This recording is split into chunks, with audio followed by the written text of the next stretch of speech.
Sinjuri nselmilkom nilqakom għal programmi ieħor ta' Flusek. Illum ser nitkellmu fuq is-swieq lokali u internazzjonali l-aħħar aħbarijiet li ġara matul din il-ġimgħa u fit-tieni part tal-programm ser nitkellmu fuq skemi ta' investiment magħrufa bħala Total Return Funds. Żewġ mistiedna tagħna llum huma żewġ mistiedna regolari Mark Vella u Jasmine Mizzi. Se nibdew billi nitkellmu ma' Mark Vella dwar is-swieq lokali u internazzjonali. Mark, nsellimlek. Nsellimlek, Nikole. Mark, is-suq lokali kif mar matul din il-ġimgħa? Din il-ġimgħa is-suq lokali reġistra tisħiħ żieda ta' 0.27%. Fil-fatt kellna min-naħa l-oħra minn dawk l-14 li ġew negozjati l-isma kellna 7 li tilfu fil-valur, fosthom kellna l-Banek, il-Bank of Valletta, l-HSBC Bank Malta u l-Lombard Bank, anki mbagħad magħhom ovvjament kellna il-Malta International Airport li ovvjament hija riflessjoni tal-miżuri li qed jiġu tistgħid madwar id-dinja u partikolarment li kellna f'Malta imħabbra l-ħamis, mbagħad kellna Malta Investment ma' Fremidilsi u l-Malta Properties Company.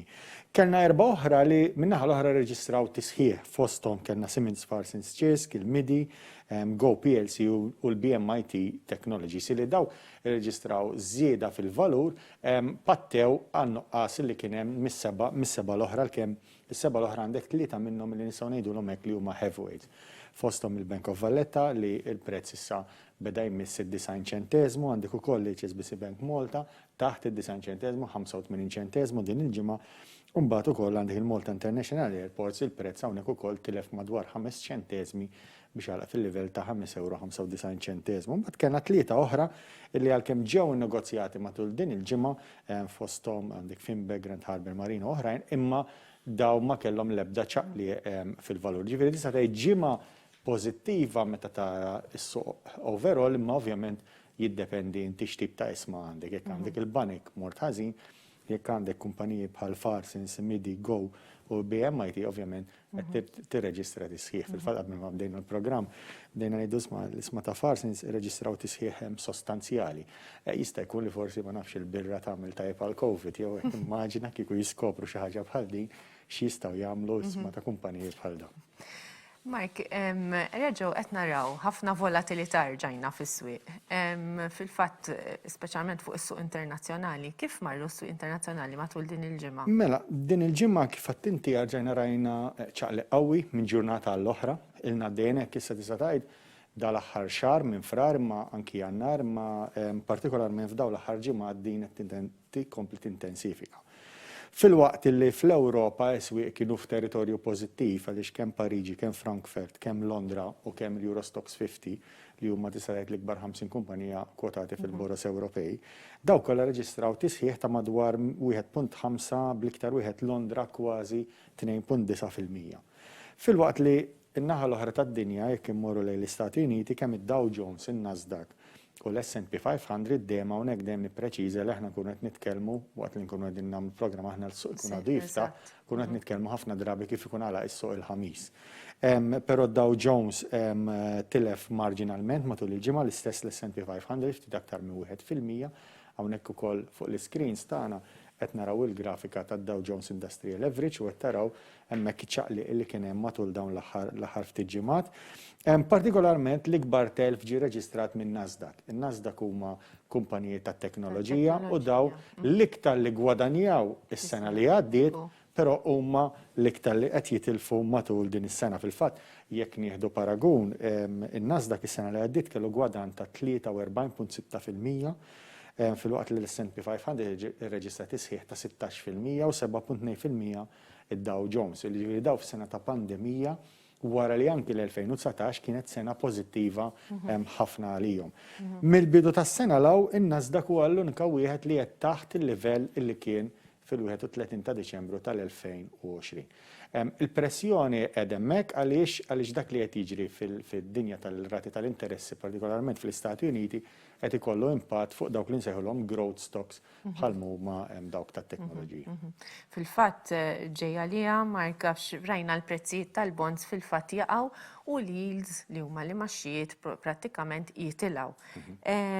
Issa dan taħseb li ġara partikolarment wara li tkellem Jerome Powell tal-Riserva Federali tal-Amerika? Din ilna naraw ġejja, ġifieri swieq ilhom jantiċipawha, ilna naraw il-yields, ġifieri meta nitkellmu fuq bonds aħna, nafu illi meta jitilgħu ir-rati tal-interessi f'dal-każ il-yields, ġifieri r-ritorn li inti qed tirċievi skont il-prezz li għandek tal-bond, meta daw jitilgħu ifisser li l-valur tal-bond niżel. Jaħdem bħala miżin Huwa waħda kontra l-oħra.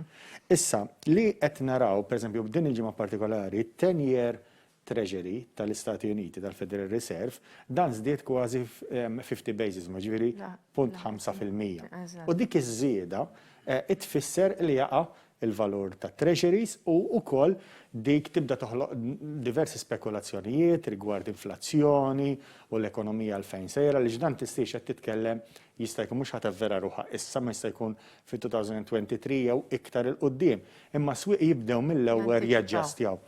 Hemm fosthom kien dak li semmejt l-ewwel jiena illi meta inti jkollok stocks ta' kumpaniji, shares ta' kumpaniji bħal huma kumpaniji l-kbar li iktar li ħadu d-daqqa tat-teknoloġija, dawk li jgħidulhom growth stocks, jiġifieri li ħajgwadanjaw f'ekonomija li mhux wieħed qed jantiċipa li jkun hemm inflazzjoni għolja, dawk huma l-iktar li qalaw id-daqqa l-isfel. Mbagħad ikollok bil-kontra dawk li huma l-iktar il-values tipo l-banek l-iktar li kienu. Għalhekk forsi niskanta jiena Malta din il-ġimgħa.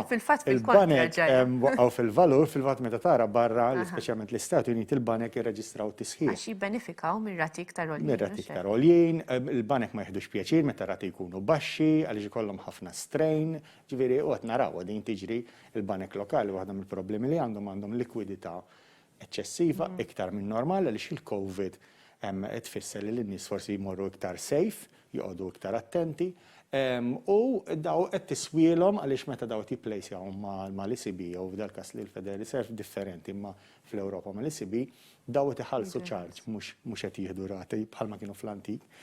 Issa Jerome Powell waqt li kien qed jitkellem f'diskors tiegħu qal li il-fatt li meta ħadd terġa' tiftaħ l-ekonomija ma ninsewx li bħalissa il-Federal Reserve qed jixtri mal-$120 biljun fix-xahar f'dik li hija l-quantitative easing li kienet raġaġġiet reinstated f'xi ftit xhur ilu. U dak qed jitfa' flus fl-ekonomija, f'ekonomija fejn għandek ir-rata tal-unemployment qiegħda 6.3%, għandek żieda mill-figuri tas-sena li għaddiet ta' kważi 10 miljun persuna qiegħda iktar milli kellna sena ilu, u dan huma l-effetti tal-COVID. Issa, dawn naqsu mill-figuri li kellna ftit ta' xurilu, ma xorta għadna l-botu. Dak li qed jgħid hawnhekk Jerome Powell ġifieri hu qed jgħid iż-żieda fil-prezzijiet mhijiex daqshekk sinifikanti li jista' jkollha żieda fir-rata tal-inflazzjoni. Però qed jgħid ukoll huwa li l-ekonomija Amerikana tfaddlilha triq twila biex terġa' tiġi lura għan-normal. Waħda minnhom huwa il-fatt li għadhom għaddejjin bil-QE. Imma kif għedna qabel is-swieq jippruvaw jantiċipaw ir-rati tal-interessi fil-bonds tal-Federal Reserve, anki jekk ma jagħmel xejn il-Federal Reserve, xorta it-10-year yield qed naraw ħtiela jaqgħu fil-valur. Fil-fatt minn għandu xi investiment fil-bonds jaf dan għax qed isofri xi f'dan l-aħħar ġimgħatu u dan huwa kollu effett ta' x'jista' jiġri fil-ġimgħat u fix-xhur li ġejjin. Issa rajna wkoll ċaqliq fil-prezz taż-żejt. X'wassal għal dan, Mark? Il-prezz taż-żejt huwa dejjem meqjus bħala f'perjodi bħal daw ħafna drabi isuh bħala jisu l-alternattiva. Però din id-darba li qed jiġri huwa fl-laqgħa li kien hemm tal-OPEC. Daw il-Saudi Arabia din tista' tgħid li ħasdu lil kulħadd għaliex daw qalu li ħajbqgħu kif qegħdin illum, jiġifieri dawn ilhom għaddejjin issa innaqsu mal-biljun barmil żejt kuljum fi produzzjoni u ħajbqgħu għaddejjin żgur sax-xahar 10 ta' April. Dak il-fatt li daw komplew għaddejjin b'din naqsu il-produzzjoni u d-domanda qiegħda hemmhekk, ifisser il-prezz taż-żejt irreġistra tisħiħ Fil-fatt kellna l-Brent Futures għal April li jżiedu l-bira stess il-ħamis 4.2% u l-istess il-US crude oil li kellu żieda tal-fuq minn 4%. U daw konna ma narawhom fil-fatt tal-Brent crude futures konna ma narawhom minn frar ta' din is-sena dak il-prezzijiet u liħor saħżitna mill-2019. Wieħed issa mstennija l-laqgħa ta' Mejju.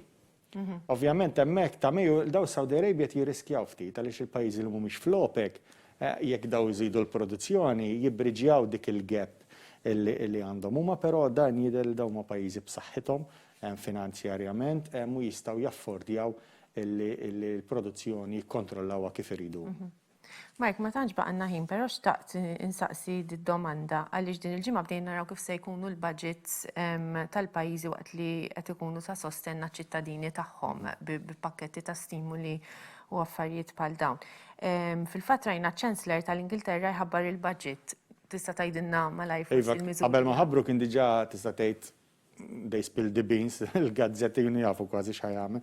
Però żewġ affarijiet importanti kien hemm żieda fit-taxxi illi minnhom qed jikkalkula li sal-2025-2026 di ħajkollu żieda ta' 8 biljuni. Ma ninsawx li l-Ingilterra issa bil-Brexit ovvjament hija għandha problemi ġodda fl-istess għandha ċertu vantaġġi wkoll li qabel forsi kienet kontributorja llum m'għadix.